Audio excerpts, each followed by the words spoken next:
And we are live. Hey guys, you guys that are watching and whoever is in here.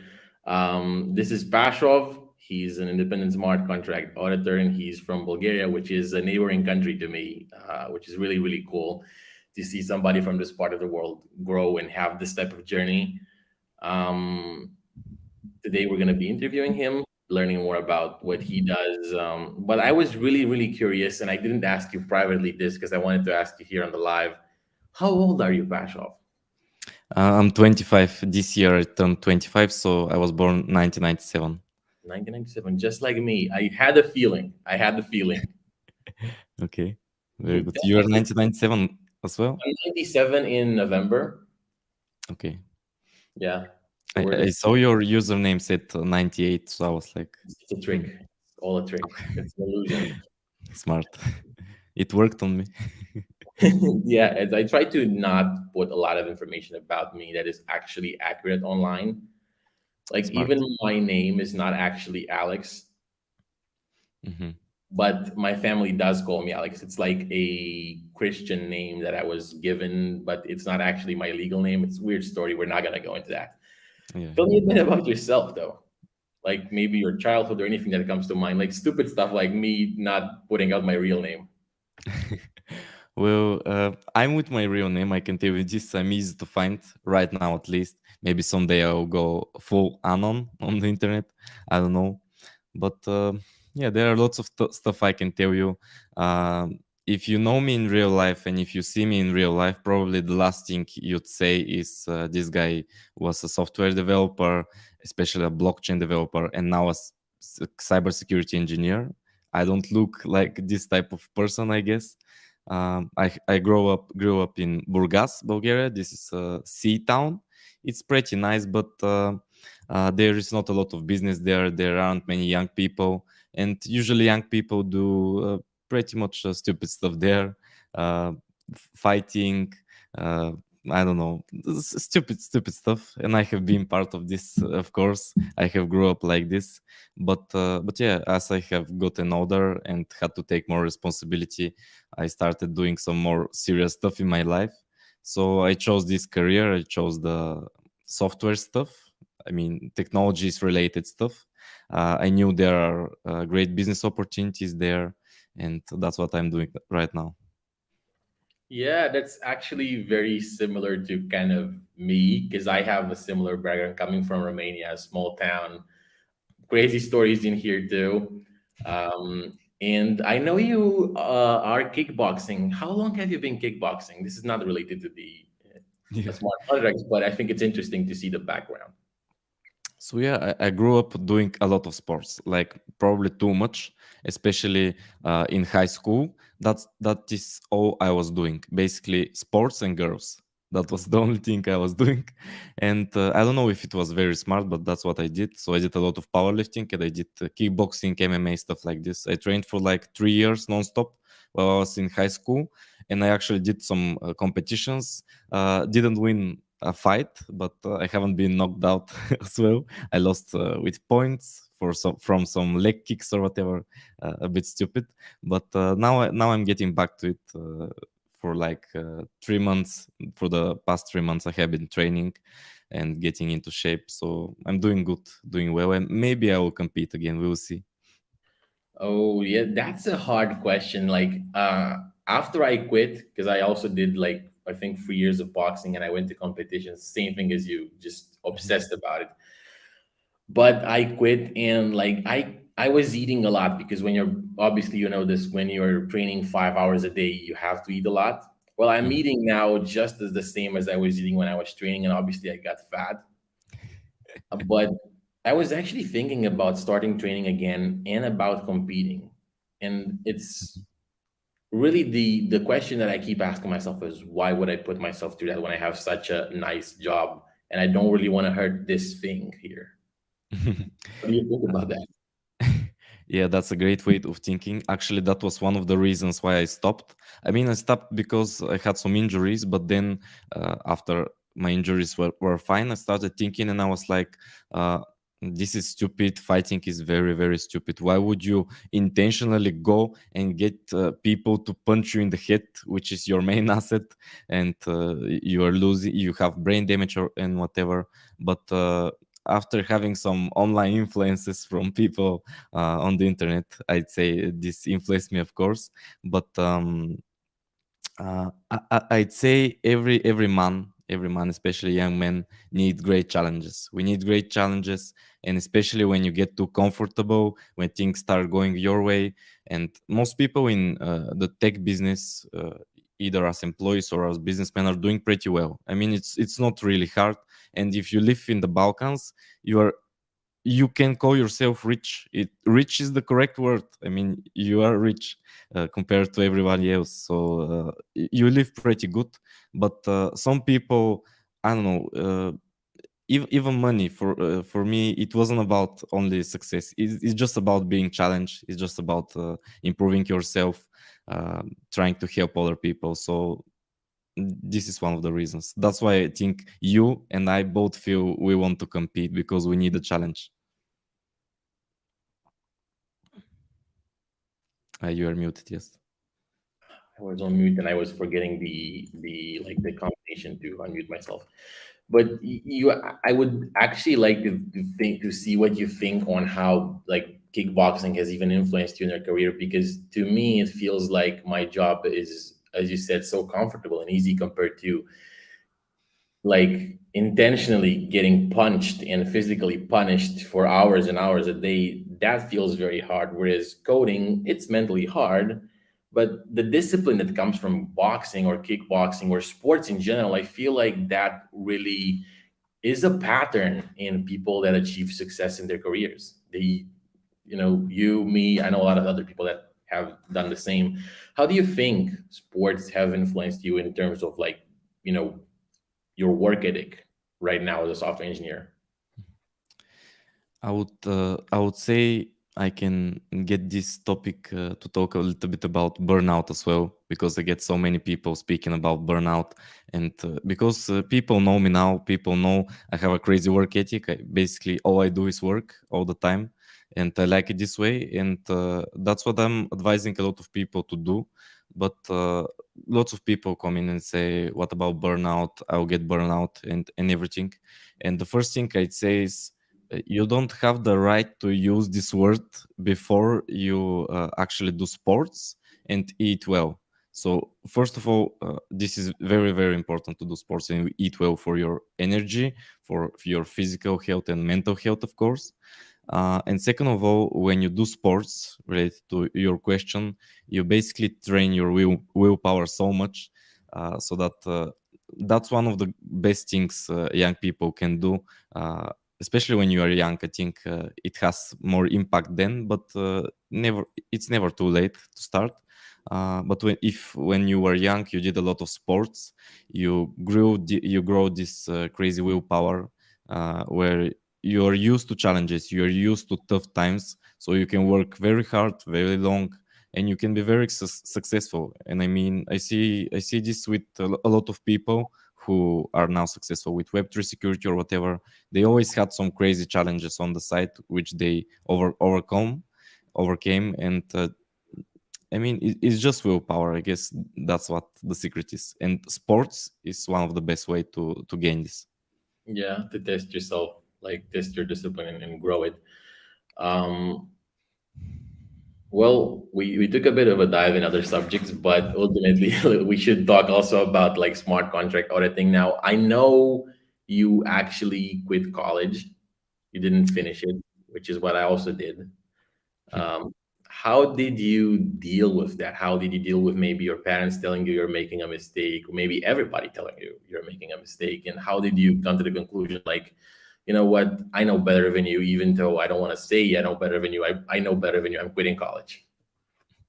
Yeah, I got a good story on this. By the way, just a disclaimer: I am a fake college quitter, I'd say, because we in Bulgaria here we have 4 years of study, and I basically did. I mean, I did 2 years of study very hard. I was great student, especially with the programming subjects. Then I started working at the third year, at the start of the third year, and the third and the fourth year I never went to university, but I took my exams. And at the end of the fourth year, I had like two exams left or something with the same teacher that just didn't like me. I don't know why, but she didn't let me pass, so I just dropped. I mean, I didn't try to take them. And the funny story here is, of course, my mother. Everyone's mother wants his child, her child, to finish college and to get a degree because she can tell friends and everything. And I mean, I was never listening to my mother. I love her with all my heart, but never ever since I was 10 years old, probably. Some most of the time probably did the opposite of what she was saying, because deep down in myself I knew that her advice was well intentioned, but probably not getting me anywhere far. Yeah, So, it's safe advice. of It course, was the safe advice, and I don't think I need this. I don't think this will take me where I want to go. So yeah, she was telling me all the time, take those exams, finish your degree, you need it and everything. And I didn't. And now I'm doing pretty good with my career, with my stuff that I'm doing. And even last year or beginning of this year or whatever, she was telling me, uh, I mean, how can I say it in English? Yeah, she was telling me like, Krum, I'm so happy you didn't listen to me. I'm glad you didn't listen to me. She was like being honest with me, and she told me that uh, it was best that I listened to myself, and the results are showing it. I mean, results don't lie. So yeah, if I was putting too much time into university, I would just have gotten this paper, which wouldn't do shit. So I did yeah. the right choice. That's the same thing I did, but I quit like a year and a half in, so I didn't get as far as you did because I was actually studying for a mechanical engineering degree, which was 4 years. And like halfway, well, I actually didn't want to go at all to college ever, but I was forced into it, and eventually I realized that programming is it for me, and so I quit college. And everybody thought I was crazy until literally this year. This year is when they started to see, okay, you've been doing this for a few years now. There is money in it, obviously. So I guess you're fine without a college. But Mhm. it's been a fight. Well, a fight, yeah. Um, Fights are always fun. And in Web3, the thing is, especially in Web3, I think no one cares about degrees because the space is so young, and there is no degree for Web3, and things here are different than in Web2. So it's a great place to move quick. And I'd say you did the right thing, and I probably should have done the same, but uh, I didn't know anyone in this space when I was starting to go to university. As I said, I was doing mostly sports, so no one around me was doing programming or whatever. But I knew this thing will make me successful. I can succeed in this, and this was the only choice for me. But now I can say, for example, in Bulgaria here, I built a community for IT career and lifestyle, discussing stuff like this. And there you can find people who can advise you what to do. And there are lots of 15, 16-year-old guys or girls who are just asking, how do I progress in my career? How do I do things correctly? And for most of them, especially the ambitious ones, I would never tell them to go to university, never. But I didn't have this when I was 16. I didn't have anything, so that's the only thing I knew. And I didn't even knew this. I just have heard that this is the right way, so that's what I did. But I quickly found out the truth.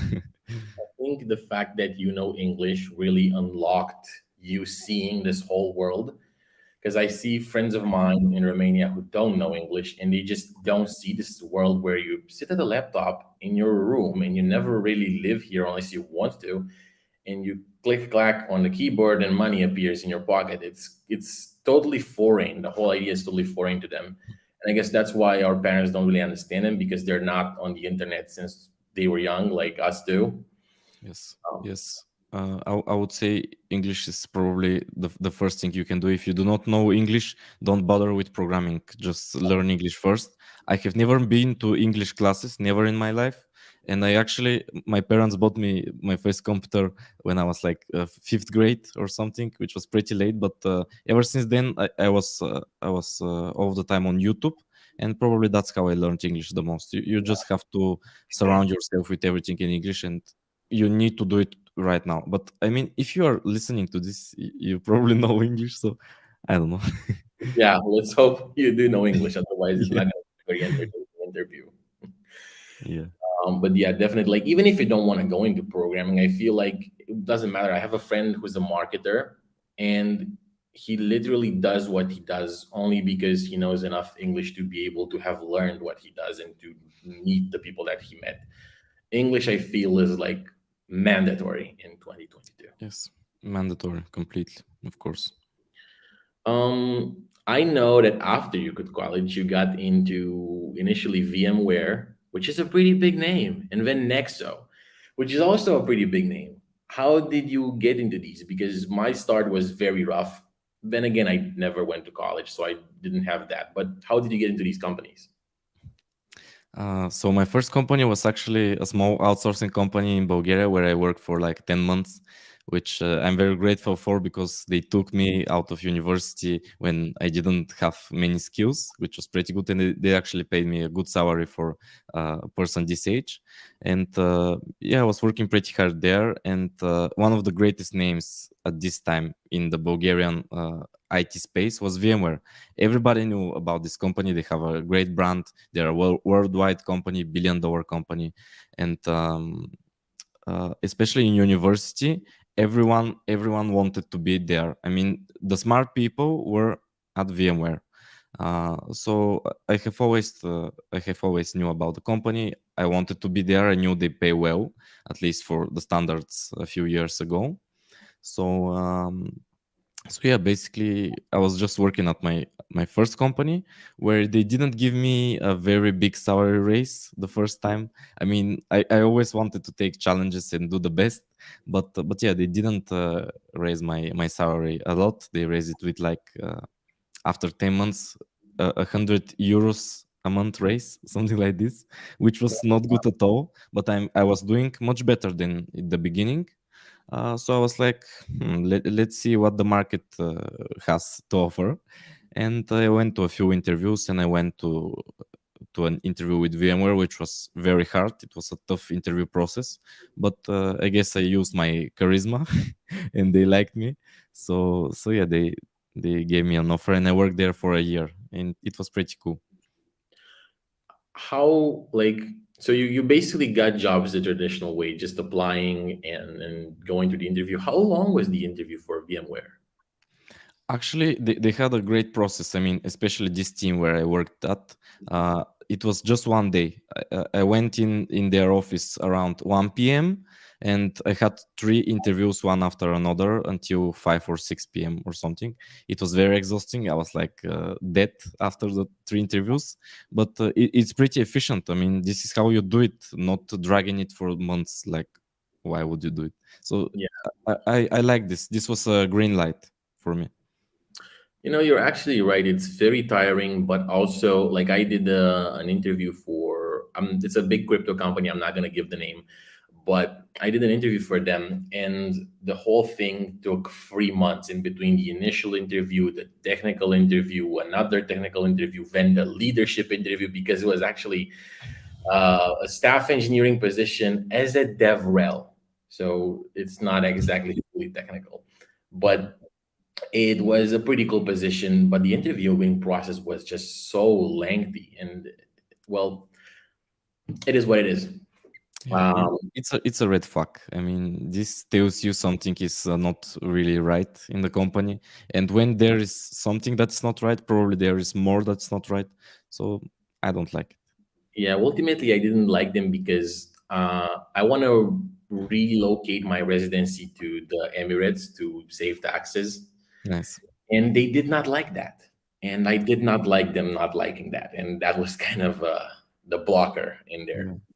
There are so many opportunities in the markets right now, especially in Web3. So you do not have to be tied up in a specific country. This is a bad move on your side if you choose to be tied up in one specific country or the European Union or whatever. It's not a good move on your side. So yeah, good choice. Somebody asked us in the chat on YouTube right now, how long does it take for an increase in salary, or does that depend on location? Why don't you tell like what you think, and I'm gonna say what I think then. I would say there is no one correct answer, and I can tell you this that I have been working for like 4 years. Right now, I'm not actually being an employee, but I was an employee for 4 years, and I think I have gotten maybe only one raise in my last company. I mean, I was always a very hard worker, and I would say a top performer at most of the places that I worked in, but I never gotten raises. Only this one time, and I'm not counting the 100 euros raise because it was Yeah, nothing. don't count that. So it depends a lot. I mean, it doesn't depend on the time or on the location. It mostly depends, I would say, on the budget of your team, not of the company, but of your team and area of the software that you are building. And timing actually matters because for example, in VMware they didn't give me a raise, but the reason was because I was doing pretty well. And actually, the manager promised me a raise, which was one of the reasons why I quit, because he said, "Yeah, you will get that pay raise." And then we had a one-on-one, and he said, "Well, you're not getting it this time. Maybe next year." Like, you actually think I will be waiting here while I'm working day and night for this job? Anyway, they gave the raise to people who are waiting for longer than me, for who have been for like 1.5 or 2 years in the company. So yeah, it does matter, but it depends on your manager, on the budget. I would say, me personally, from discussions I had with a lot of other engineers, if you're not getting at least one performance review a year, then that's an issue. Now, in that performance review, they may decide not to give you a raise because you underperformed or you performed mediocrely. But really, you know very well if you performed well or not. And if you think you overperformed and they didn't give you a raise in that performance review after a year of being in any given place, I think that's an issue. And I think you should be considering other options. And I've seen even companies do performance review every 6 months and even give bonuses and raises every 6 months. So that's why I'm saying if it's not at least a year, it's an issue. Look at your performance, be honest with yourself, and consider other options and see what's out there. Mhm. I agree completely, and I would say you cannot expect crazy raises from companies that are not doing very well, that do not have big budgets, and even if you are in a good company, because VMware, for example, is making a lot of money. They have crazy revenue each year, $1 billion of revenue. But if your product area is something just like research and development, and this product is actually not making money, and it's probably not going to be making a lot of money in the future, you cannot expect crazy raises. But here I can circle back to the next company I worked in, Nexo, where I actually got this one raise that I'm talking about, and it was a pretty big raise. I would say maybe more than 50%. It was a crazy raise, and I would say Nexo is a company which really really gives attention to employees, really pays them well. They actually, I think, have a goal of paying the best on the Bulgarian market, and people who work hard there are actually getting paid very well. And I think they also managed to they have an effort of actually being transparent with at least their software engineering salaries, and you can easily see on job boards in Bulgaria that they pay very good, and they give raises. But this is because their business is doing well. I mean, you have to be thinking in this paradigm, because when you work in a company that's not making a lot of money, of course you won't be getting paid a lot, of course you won't get raises. But when you work at Nexo, where of course you'll be working much harder, they are doing lots of innovations, they have to compete with other big companies, but you actually get paid because they are making bank. So you have to be thinking in this paradigm. Yeah, definitely the business considerations have to be taken into account. But like I would argue, if they really can't pay you at least a raise to match at least the inflation, that's a red Mhm. flag about the company's economics. But let's not go into that. Exactly. Yeah, always keep in mind that even being an employee is risky. The Wow. company can fail. You have to be careful with this. Work Yeah. in better companies. Work in better companies. At least try to, you know. Yeah. Yeah, just study. Um, It's not really that hard. yeah. Yeah. I fully agree. It's all about work and stumbling through. But when you made the decision to move from Nexo, I actually watched the interview with you and Johnny. So I'm gonna add that in the description on YouTube too. Mhm. So I know you moved from Nexo because a colleague of yours moved from Nexo into like full-fledged Web3. Obviously, in Nexo you already had some crypto experience. Yes. Um, and I know that one of your primary motivators was to move in because the salaries were far, far higher. But a lot of people in the industry, and this is definitely not me, I'm not saying this, but just to play devil's advocate, a lot of people in the industry say that you should not move away for money, that you should not get into programming for money, and that you should do this for passion, and that money is really a bad motivator. What would you tell those people? Oh, I can tell them so many stuff. I can tell them so many, so many stuff. I don't know where even to even start, but I don't know. Maybe they do not have much life experience, or they grew up differently. Because I grew up poor. Lots of people grew up poor, especially in Balkan countries, and money is a necessity. And as a man, sometimes you have to take care of your family, and it's very important. Money makes a difference. Money makes a difference. This is the first thing. You have to take care of your family, and this costs money. The second thing is, in society people are judged based on their status. I mean, men are judged based on their status usually. So money is very important to get a beautiful lady, a nice wife, even good friends. This is important. You have to be a respected individual and a successful one. This is what everyone likes. No one likes unsuccessful people. And this matters a lot for your first family and for your second family. And even outside of everything of this that I just mentioned, uh, businesses are basically money machines. I mean, this is capitalism. This is how the businesses are working. If people in the business were doing only what they were passionate about, the businesses would fail. I mean, this is not how the world works. Why are you living in this dreamland? I mean, there is a lot of work to do. Most of the time it's not exactly what you are passionate about and what you are very happy with.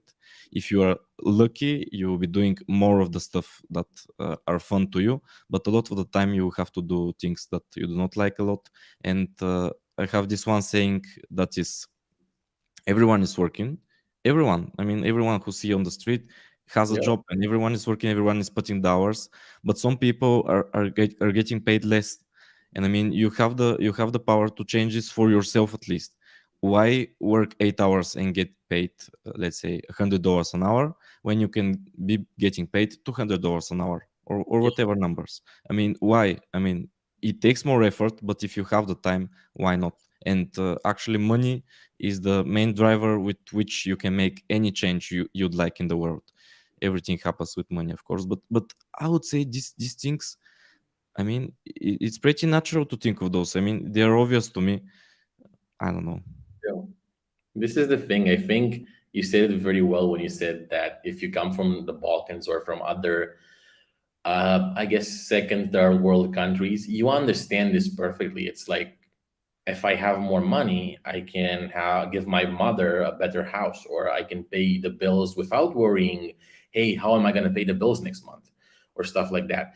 And I guess people that are coming from kind of first world countries like the UK or France, and maybe they're even middle class people, they don't really understand the stress of not knowing how to pay your bills, like, or the decide seeing that somebody has, for example, a nice vacation and you and your family can't afford that. Oh, They yeah. don't understand that Mhm. anytime. Yeah, me and my I, family have never been to a vacation when I was growing up, and we didn't live in a pretty nice place. And this is how it starts for most guys like me. Your initial motivation is just helping out your family, getting a better place for your mother to live, or a car if she needs this, or get her to quit this shitty job that she's working. This is the initial motivation for young guys from poor families usually. and from there it becomes about not so much about the money, but it's just about, as we said in the beginning of the conversation, it's about a challenge. It's about competition. As a man, you need challenges, and to be improving yourself in business and in your career is a great challenge, and it gives great results. Usually you have to be smart about it, of course. You don't have, you have to not be stupid. I mean, but yeah, if someone I mean, some people think that if you speak about money or if you care about them, you are materialistic. But I would say maybe they don't know the meaning of the word, because I would say materialistic means that you value money more than over other things that are usually more important in society.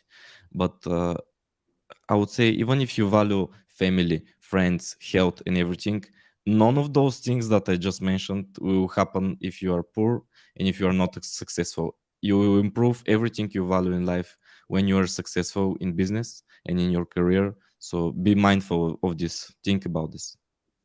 I haven't really told the story to anybody, but like I was so broke at one point in my life before programming, where I had friends call me, "Hey, do you want to go to the coffee shop? Gonna drink a coffee. It's like $2, literally $2." And I was saying, "Nah, I can't because I'm doing this." I could. I just didn't have the $2. Or I had the $2, but I had to pay bills with it or whatever. It's just so yeah, money is definitely important in my book. I like that it's important in your book, and it's obviously, as you said, not a materialistic thing. It's a means to an end. I'm trying Yes. to help myself. I'm trying to help my family, and money is unfortunately or fortunately a part of that. We had an interesting question in here, or actually two. This one, I can actually make them show in here. Nice. How Nice. long should we stay with a company? And do you think it is possible to be overemployed working two remote jobs? Let's take them one at a time. What do you think? How long should you stay at the company? Good question. I would say depending on your goals.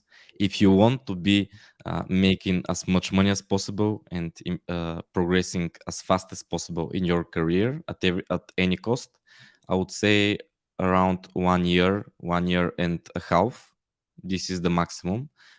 I'd say this is the perfect amount of time to gain a lot of knowledge, make a lot of friends, provide a lot of value to the business, make good money, and then you can be moving on to the next position. Usually, I have been staying around 1 year in each of my companies, which is a bit on the lower end, but it has worked wonders for me.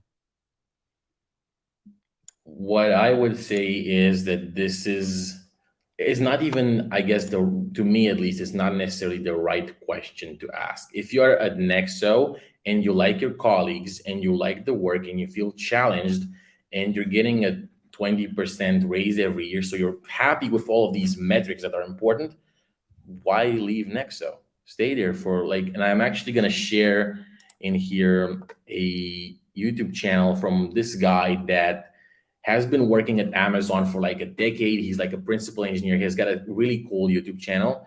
And he stayed there because obviously all of these numbers add up in a correct manner to him, and he liked it there. So I would say, like, a lot of studies do definitely show that you should change your job every 1 2 years to maximize the amount of pay. But I've actually talked even yesterday to a guy from Chainlink, and he told me that he's been basically changing his jobs every 2 3 years for the past many years, and now he's kind of having an issue with his resume where people ask, you want to come at Aston be a staff engineer or a principal engineer, but you've never actually stayed in any one place for more than 2 3 years. You're not very loyal to the company. Why should we hire you as a staff engineer or a principal engineer? So I think there should be a balance, but if you're not happy, even if it's 3 months, leave. And if you're happy, if it's 5 years and you're happy, I think that's fine too. What do you think about the possibility of having two remote jobs? I have been reading up on this on the internet, and it Me looks too. really interesting. Yeah, I haven't tested this myself, but I have a few friends that are actually trying to do this now. I actually have one close friend in Web3 in the Web3 space who has a job and yeah, in some company which is actually pretty big in the Web3 space, and he's like, "Oh, I'm working like 2 hours a day or something, and I don't need to work more." I'm interviewing with other companies now, and I guess he will be trying to work two jobs, which will be pretty interesting to see how he does it. But I think there are lots of possibilities right now with this, and if you are a very hard worker and a grinder, it can work out well. I mean, you'll still be providing the value that the companies need, and you'll be making a lot more money because I have been at this point when I was in Nexo, for example, for the first 6 or 7 months, I was working very, very hard. I mean, there was a lot of work, and I was working a lot, staying up late in the office after work and everything. But I still had, I still had free time. I mean, I still had free time, and I wanted to do my absolute best that I can.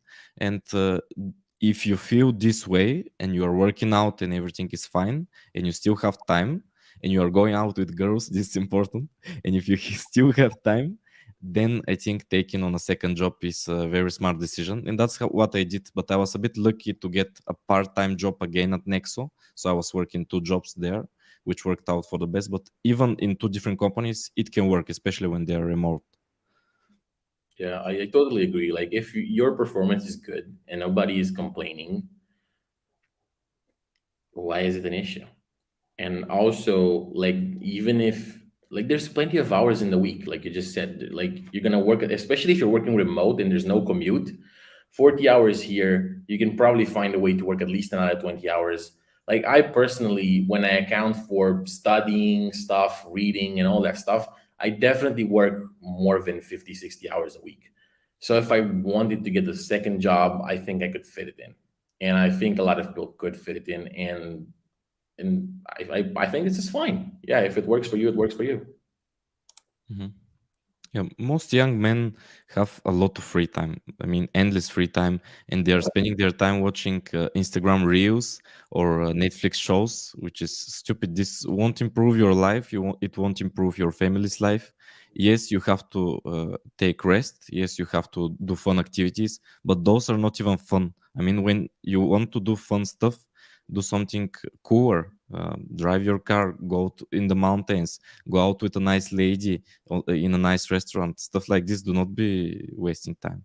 Be working and be resting well. This is actually a good question from my good friend Abu American. Would this not fall into the non-competition clause most companies have? Me personally, I would say that the most part is really where the answer is that I don't have that. Have you ever had that, Pashov? I think in all of my contracts that I have signed with companies, I always had this clause, and I haven't actually been working in another company to have problems with this. But I would say, um, first of all, I guess it's best to discuss this with a lawyer. I mean, it's not too expensive. You can pay like $100 or something, and they will give you the best advice on this. And second of all, my thinking at least is that no one is going to sue you based on this. I mean, no company is going to run after you for wanting to be doing better in life, especially when you are providing value to them. If you are doing a good job, so I mean, take some risks, but of course. This is better discussed with a lawyer. I wouldn't listen to anyone on the internet on stuff like this. I can agree with that. Me personally, I don't have the clause because I'm working through an LLC of mine, so I don't have that issue. I never had that issue. I will always push for being employed through my LLC, which means I'll likely never have that issue. But yeah, talk to a lawyer, and I think likely if the companies are not in the same industry, it should be fine. But definitely talk to a lawyer. That's probably the best answer we can give here. Mhm. Let's see. Let's see. Any other questions? What's Pashov's 12-hour strategy? So yeah, I had this tweet where I said, if you work 12 hours a day, uh, what you do in 1 year, people who are working 3 hours a day, they will do it in 4 years. It's basic math. But I'm not always every day working 12 hours. Actually, most of the days, to be honest, yes, I'm working 12 hours. I have like 13 hours of screen time almost every day. I can even show it on my laptop, and I'm working a lot on my phone, not doing Web3 stuff, but doing other work on the phone. So I have a lot of screen time. I'm not. I don't have these hours. I just this is my strategy. Listen to it. I think it works well. You basically work all of the time, and when you have to do something outside of work, you just do it. And you have a nice offer from friends to go to a nice restaurant or to go to a party or whatever. You just go without being, I mean, without feeling sorry that you won't be working or whatever. If you're working all the time anyway, you'll be free to go whenever you want. So this works the best for me. I'm all the time I'm working, but I have when I have something actually important to do, I do it. So that's how it works. Yeah, also like everybody thinks of work, especially when software engineering, everybody thinks of work as just the actual act of coding, but there's a lot of ways to put in work. This interview right here, this is work that is going to give you exposure, is going to give me exposure. And like even if it's a small YouTube channel, I always encourage people to start posting stuff on social media, because even if nobody really watches it, when you're going to go to an interview, the fact that you are producing content about software engineering, they're going to like that. I got hired, or I got bonus points in interviews because I have this YouTube channel, which is really a super small, not very crazy channel. So definitely there's a lot of ways to do work that is useful. Mhm, mhm. Yeah. Also, I'm also telling everyone now to be very active on social media. This is very important. I don't know who doesn't realize it yet, but social media is now very important for every one of us. Your digital footprint is something that every company is researching, and you have to have good activity on social media, especially on Twitter, on LinkedIn. As a developer, this is very important, and of course this is work, because even if you are an employee, you're still a businessman. I mean, you're still selling something. So why not sell it in a better way? Why not do proper marketing so you can get better salary? Do things the right way. I love that. Even if you're an employee, you're still in the business of selling your hours to somebody. I love that. Correct. Correct. How, when you decided to learn Solidity, how did you actually start doing that? How did I decide, or how did I actually learn it? How did you? I know you're a self, like you're a big on like being self-taught, and I love that. I think it's just is the way to go. But like, how did you actually start? What was like day one of starting to learn Solidity? Day And one was reading Mastering Ethereum, the Mastering Ethereum book. This is the start for everyone, I would say, because before Solidity, you actually have to know Ethereum, I would say. And in this book, you get familiar with both. It's a great book. It talks about Ethereum as a whole, then Solidity as a whole, then security as a whole, wallets, transactions, even some cryptography. It's a very important fundamental knowledge which you need to have. You need to have to start learning Solidity properly, then security. And that's how I started. And yeah, lots of people asking this question, and I can tell you my strategy on this, because this is one of the good things about this space, and this is why the salaries are so big, and the lookout for search engineers is so big. It's exactly this is the reason that there is no particular way to study. There is no given out path like for Java. For Java, if you study Java or JavaScript, you can just open YouTube. You have the playlists, or you have Pluralsight or Skillshare or whatever platforms that you can learn it. But with Solidity, yeah, you do have some courses on Udemy and stuff, but still things are pretty much I don't know. They haven't been decided how the best yeah, way to study them is. So you just have to Google stuff a lot, YouTube stuff a lot, and that's the strategy. it's still kind of an early days language. It feels that way. Like you go from TypeScript, where you have like mapping arrays and all sorts of cool like functionality that is super easy to use, and then you come to Solidity, and it sometimes feels rudimentary. But I really liked what you said, where it's like the language itself is not super complex. It's the EVM that you have to understand. Yeah. How long did it take you to feel comfortable in Solidity and the EVM? Sorry, you are asking how to learn the EVM, how to become better with it?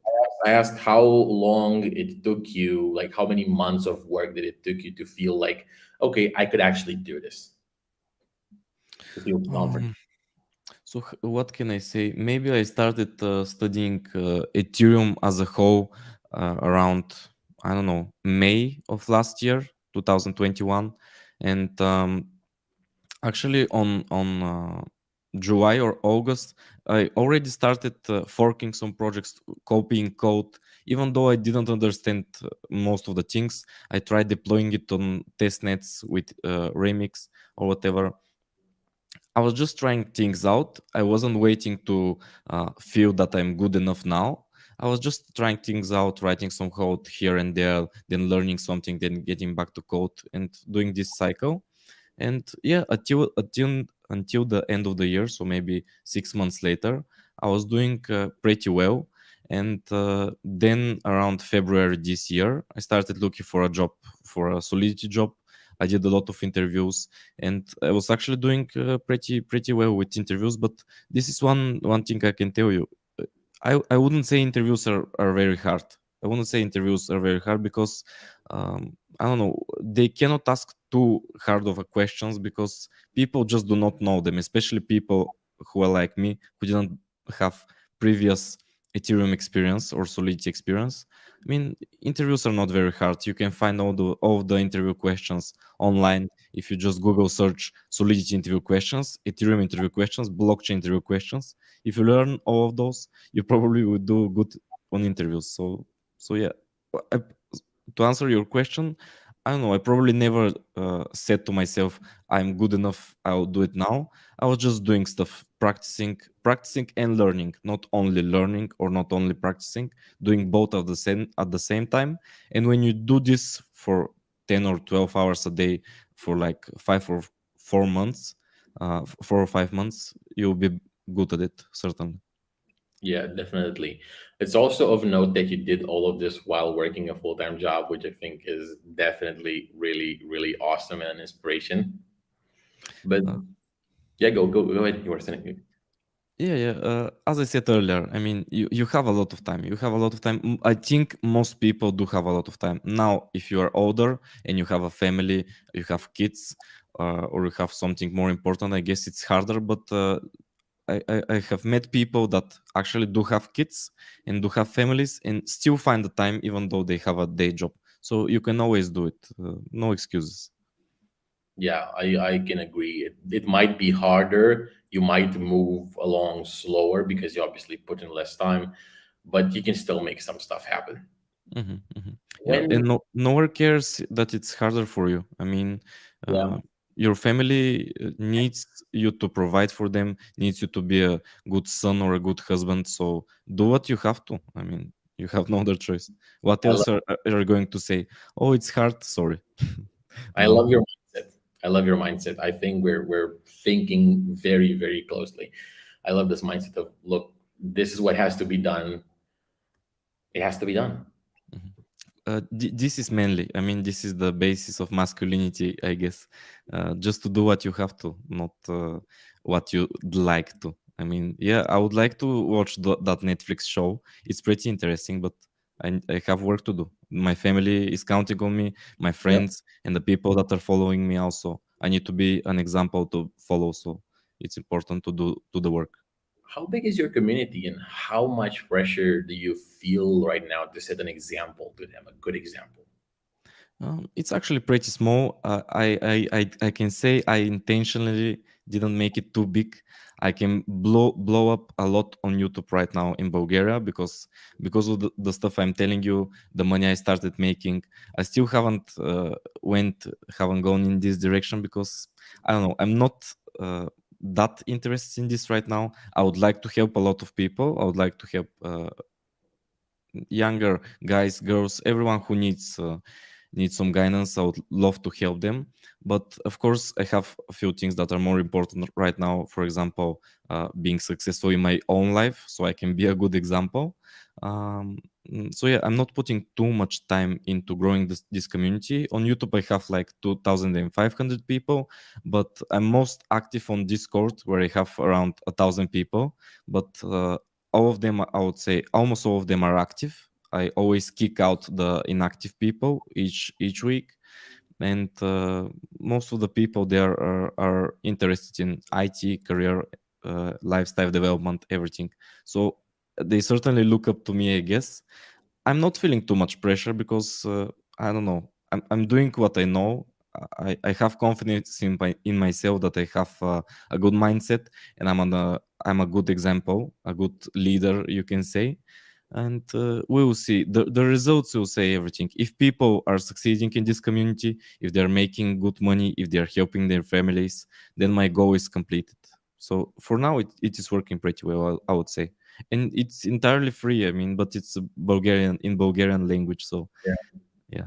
I love that. I was actually thinking about producing some content for my Romanian fellows as well, because they don't see, like we said, they don't, if they don't know English, they don't see this part of the world, which is unfortunate for them. Um, Really, it's unfortunate for a lot of people in Eastern Europe that they don't get to see this part of the world, and I think we're very, very lucky that we managed to do that.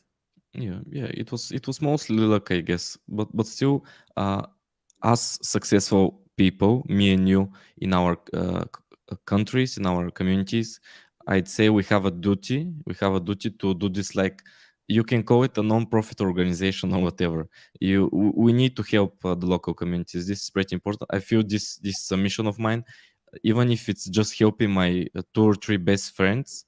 This is still a great difference you can do, and I think this is one of the greatest things you can do as a man on this earth, helping people, changing their lives. This is very important. But for this, you still need money even for this, because no one is going to listen you if you do not have the money, if you are not successful. So money, another usage of it is to make you an authority in some space, because now when I'm successful and when I'm making 10 or more $1,000 a month with my business and with my skills, people are actually listening to me. Because why would they listen to someone who is making less money than them? I mean, he should shut up and listen to them, actually, in business. In True. business, yeah. No, totally true. It's very hard to have people listen to you when you don't have the results, and it makes perfect sense. I'm curious, when did you decide, okay, now I'm, and this, I actually know the answer to how this happened, and I've been told by you that it's a kind of a funny story, but when did you decide that, you can make a living as an auditor and you're quitting your job? Mhm. Yeah, that's a great question. So first of all, the funny thing here, that's why I'm laughing, is I did not actually quit my job. I got laid off in my last job, which is a bit of a funny story. I was working in this DeFi company, which is pretty cool. It's called Tempus, and now they're rebranding a little bit. They're building this other big product, which is called Nostra. Anyway, they're a DeFi company. Their first products are on Ethereum, and now they're building products on Starknet, which is a L2 solution on Ethereum. Pretty cool. So yeah, I was working there for like I'd say 7-8 months. But last few months I was doing mostly using the Cairo language, which is the language to code smart contracts on Starknet, which is entirely different from Solidity. I mean, you're still coding smart contracts. You're still on a blockchain. There are a lot of stuff in common, but the actual syntax is different. The paradigm is different, and even the security issues are different, because I was at this point, this is like last month, November or even October, I was getting very deep into security. Now I was spending a lot more time on Code Arena, on Sherlock, on different places where you can make money. So I was still doing my job. I can tell you this. I was doing exactly what was needed from me. That's what I was saying to me. But then my boss told me that actually they expected me exactly the opposite. They expected me to do more than what was expected from me. as funny as it sounds. And this is normal. This is normal. If I'm a businessman, of course I would like proactive employees, people who are working very hard and basically working 12 hours a day if possible, for the company, because this is the name of the game. This is capitalism. I mean, as a businessman, as an entrepreneur, you want people to be working as much as possible while you pay them as little as possible. Even though at my company they gave me great pay, still they would like me to work as much as possible. But Yep. I was doing security on the site. Uh, I was tweeting about it already. I knew this was not very good for my bosses, for my company maybe, but I still wanted to do it, and I knew there is a great business opportunity there. So what happened is, last month they gave me the news that they are not very happy with the performance. They see that I'm not very proactive at work. I'm just doing stuff. I mean, I can do it obviously, but it's not what they expect from a senior blockchain engineer, which I can mostly agree with. And I was doing a lot of security stuff then. I mean, I was working like 8 hours a day and putting like 5 or 6 more hours each day with security. Let's say 2 or 3 hours of those were practicing, and the other 2 or 3 were actually studying, reading past reports, reading blog posts, following Twitter, doing everything I can. Um, and I was actually starting to do pretty well. And I can say November was my strongest month so far. Uh, I mean, so they gave me the news like 10th of November, and I worked there until 25th of November. But especially when they gave me the news, I started working a lot harder on security. And I don't know, I still haven't gotten results from most contests, but I think I made more than $10,000 last month from security. I mean, I'm pretty sure even without the latest results, I have like 9K or something. So that's good. And then even my boss was like, "What are you going to do?" We didn't break up. I mean, what is the word? Whatever. We got off on good terms. I mean, yeah, we got off on good terms with my boss. But he was like even suggesting that he can introduce me to some other companies or whatever, but I wasn't too much into development anymore. I mean, I love it and I like it, and I can tell you this in a second about development something. But I was seeing I was seeing right now that security pays a lot, and in platforms like Code Arena, Sherlock, Immunify, and there were other platforms coming out at this time, uh, you can make a pretty nice living, and the lifestyle is entirely different. You're not employed. So I was like, I don't know what I will do. I don't know what I will do. And out of nowhere, some guy reached out on Twitter, and he was like, "Hey, do you want to do a solo audit for me? I will pay you like $600 for like 6 hours of work," which was like a great hourly rate, $100 an hour. I mean, it's not great for security, but as a start, it's Not bad. yeah, it's pretty good, especially Yeah. if you live in Bulgaria for Yeah. 6 hours of work. This is the monthly wage for some of the people here living. And yeah, I was like, okay, I saw this workout, then I got the second class, the third, and I decided I'll risk it all. I do not have too much money saved, actually. I have enough because I don't have crazy big expenses, even though I have some big ones. But yeah, I can risk it, and I'm young. I don't have kids. I have already taken care of my family, so it's very important to risk it right now for me. I feel it's like a duty for me. And Yeah, this is the yeah, time, it's the moment when you can risk it. And I love that you're so open about money. The big issue that I have when I try to interview people or I try to even discuss them privately, nobody wants to share their income. Why is that? I want to know what salaries a senior engineer has. of course, I feel the same way. I think this is not in the best interest of people. Usually, it's in the best interest of companies. Of course, you always have to be thinking in different levels. You have to be smart about it. There is one thing that is very important, and one good reason to not share your salary. It's for personal security. I mean, when you're very rich, there are bad people on the internet in your countries or whatever, and you have to be mindful of this. But um, I'm taking my security pretty well, my personal security pretty well, I would say. I'm taking good measures, so uh, I think I can be open about pay So and money pretty much. it's also a different culture. I have had this talk with a colleague of mine from work. He's actually from Canada, and one of the things that he says is that when you have money and you show that you have money in Canada, it's kind of like you have a target on your back. Mhm. In Romania, I'm not sure how it is in Bulgaria, but in Romania, when you have money, it's not a target on your back for people to attack you. It's in fact the opposite. People respect you and they don't want to mess with you because you have money, you have respect, you Mhm. have power to a degree. Obviously, there's exceptions on both sides. What do you Mhm. think about how is it in Bulgaria Yeah, about that? it's really about culture. Of course, in Balkan countries, because here economies are not that good, and there are less rich people. When you actually get rich, you get a nice car, and everyone wants to be your friend. Girls like you, people respect you. It works very, very good for your image and for your status in society, which is very important. It's very important. It's not something to not think about. Of course, since we do not have good economies, there are actually bad people. There are some people that you do not want to mess around with. But yeah, you need to be smart. You need to have good connections as a man. This is very important. You need to take care of your security. But I don't know.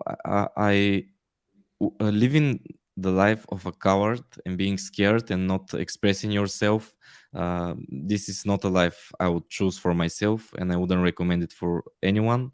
And also, when it's not just about showing off, but as I said, money and success makes you an authority, and this way you have influence, and influence is pretty, it's actually mandatory if you want to make a change, if you want to make a good change. So if you believe you have good values, if you believe you can make a good change, as I said, maybe just change the life of your best friend, of your mother, or maybe of more people.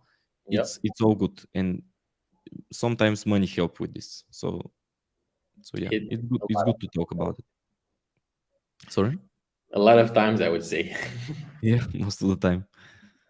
So you mentioned Code Arena and Sherlock, and I'm assuming I noticed on Twitter you don't really like Immunify, and I guess I know why that is because on Immunify nothing is guaranteed, Mhm. whereas on Code Arena everything is guaranteed. But what I would like us to compare, because you've already compared platforms on Johnny's podcast, so I don't want to do that again here.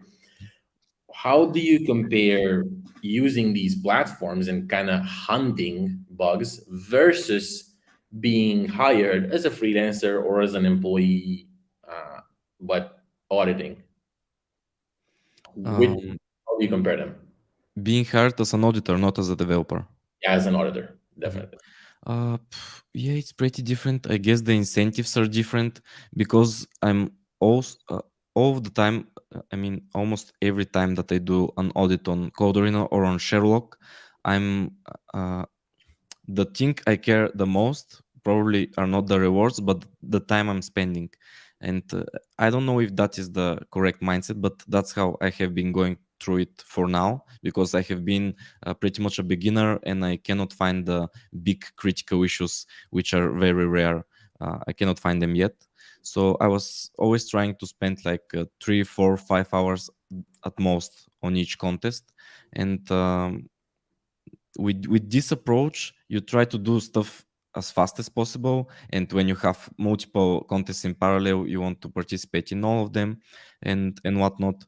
So this is very different from when you're hired. For example, when I'm doing a solo audit, actually right now I'm doing one even today, and for the past 4 days, I haven't been looking at any other code base. Maybe just one, because I have this private audit on Sherlock that I got included in, which is pretty interesting. I actually have to put my report in 3 hours or something, but I have spent just 1 hour on it. While on the private audit, I have spent more than 10 hours, probably 15 or more hours, and this gives the best results because with a client your reputation is very important. You have to show your best work.